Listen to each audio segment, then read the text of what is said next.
கல்யாணமாகி 2 மாதத்துல மனைவியோட பகல்காமுக்கு போன இங்க ஒருத்தர் உயிரோட இல்ல.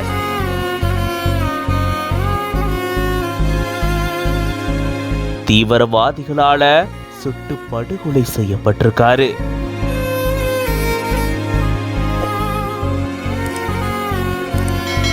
தன்னுடைய கணவர் இறந்துட்டாரு, கொல்லப்பட்டுட்டாரு அப்படின்னு வீட்டுல இருந்தவங்களுக்கு கண்ணீரோட போன் பண்ணி சொல்லியிருக்காங்க மனைவி.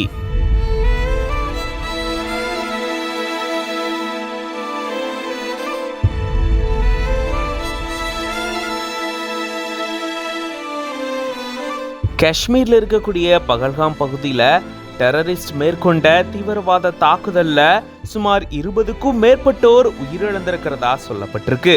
அதுல ஒருத்தர் தான் உத்தரப்பிரதேச மாநிலம் கான்பூர் பகுதியை சேர்ந்த சுபம் திவேதி அப்படின்றவரு.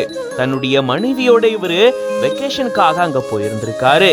கடந்த பிப்ரவரி 12ஆம் தேதி தான் இவருக்கு திருமணமாச்சு. திருமணமாகி 2 மாதத்துல இப்படி ஒரு துயர சம்பவம் இவருக்கு நிகழ்ந்திருக்கு. திருமணமாயி கொஞ்ச நாட்களையே தன்னுடைய மனைவியோட சேர்ந்து இவரு காஷ்மீருக்கு வெக்கேஷனுக்கு போயிருந்திருக்காரு. அப்பதான் பகல்காம்ல தீவிரவாத தாக்குதல்ல சிக்கி இவரு உயிரிழந்துட்டாரு.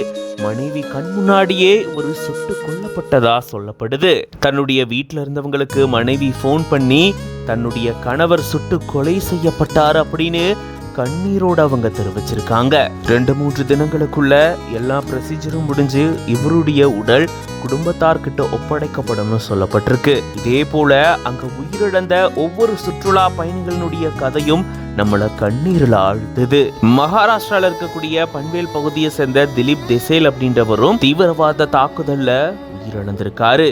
அதே போல கல்யாணமாகி 10 நாட்களுக்குள்ளேயே உயிரிழந்திருக்காரு நேவி ஆபீசரான லெப்டினன்ட் வினய் நர்வால். 26 வயதே ஆன இவரு தன்னுடைய மனைவியோட அங்க போன நிலையில இப்படி ஒரு துயர சம்பவம் நிகழ்ந்திருக்கு. இந்த மாதிரி ஒவ்வொரு இறப்பும் நம்மள மீளா துயரத்துல ஆழ்த்துது.